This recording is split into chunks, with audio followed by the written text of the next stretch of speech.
भगवान बुद्ध जो देश ही नहीं पूरे दुनिया के स्तर पर शांति और अहिंसा का संदेश दिया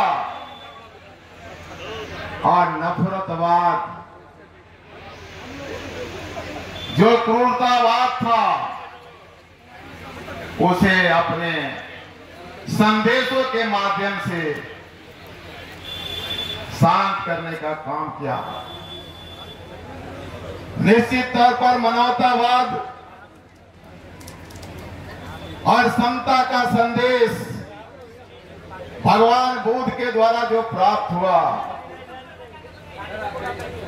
हम नमन करते हैं इस मंच से भगवान बुद्ध को आदर्श मानने वाले बाबा साहब डॉक्टर भीमराव अंबेडकर को।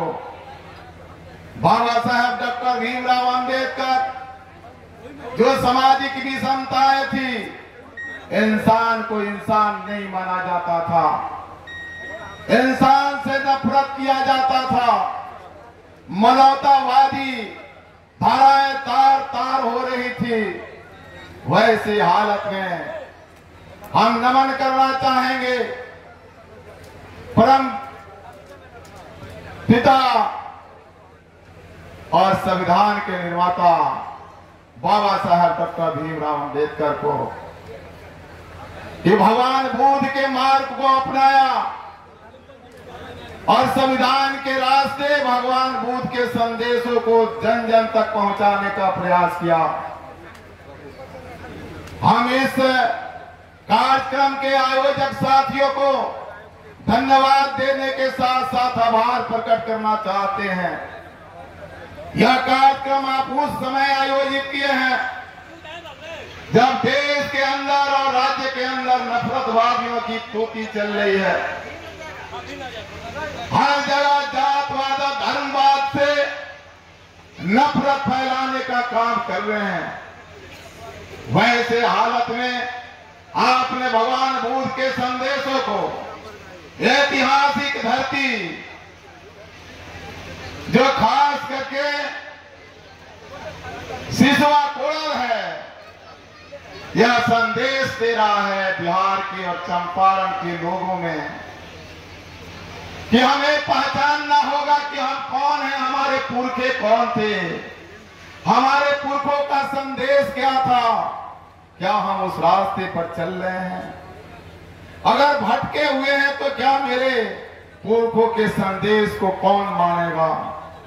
निश्चित तौर पर हमें आप मंच पर भी देखे होंगे जिसमें समता की चाह नहीं, जिसमें समता की चाह नहीं वह अच्छा इंसान नहीं, वह अच्छा इंसान नहीं।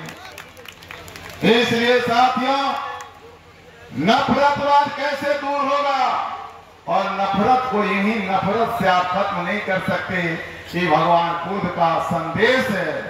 भगवान बुद्ध ने संदेश दिया स्पष्ट शब्दों से कि नफरतवाद को अगर दूर करना है तो प्रेम से ही हम दूर कर सकते हैं। इसलिए साथियों, बस हम घबराते हैं समयों से। बाबा साहब डॉक्टर भीमराव अंबेडकर की उन संविधान को भी खत्म करने की भारी कोशिश चल रही है, जिस संविधान ने हमें भगवान बुद्ध के रास्ते पर चलते हुए कल्याणकारी कार्य करने का मार्ग प्रशस्त करता है। हर क्षेत्रों में, चाहे वह शिक्षा हो या धर्म की बात हो या फिर संगठित और संघर्ष होने की बात हो, हम कहना चाहेंगे साथी को कि आपके मुख्य अतिथि हेलीकॉप्टर से नहीं आ रहे हैं, बाई रोड आ रहे हैं और आपके बीच बहुत जल्दी आ रहे हैं, इसलिए दूसरे साउंड की तरफ आप ध्यान नहीं दें। इसलिए साथियों, यह मंच जो सजी है, हम धन्यवाद देना चाहेंगे आनंद बाबू को, फूले सिंह कुशवाहा जी को, संजय बाबू को, कि आपने दिन रात एक किया और कोशिश किया कि चंपारण के धरती पर निश्चित तौर पर भगवान बुद्ध की संदेश जानी चाहिए। अत्याचारियों और नफरतवादियों ने इस भारत के अंदर बाबा साहब डॉक्टर भीमराव अंबेडकर की बात हो या फिर उनके आदर्श भगवान बुद्ध की संदेश हो, हमें चिंतन करना होगा, हमें मंथन करना होगा कि जहां भगवान बुद्ध जन्मे हैं वहां नहीं, इस दुनिया के ये कैसे देश हैं जहां पर भगवान के बुद्ध के संदेशों को 100% माना जाता है और अमल किया जाता है, उस रास्ते पर चला जाता है, परंतु हम कहां हैं। इसलिए हाल के दिनों में लोकतांत्रिक व्यवस्थाओं में भी जो संवैधानिक हमें अधिकार मिला है, उस रास्ते पर भी हम कहना चाहेंगे कि संकल्प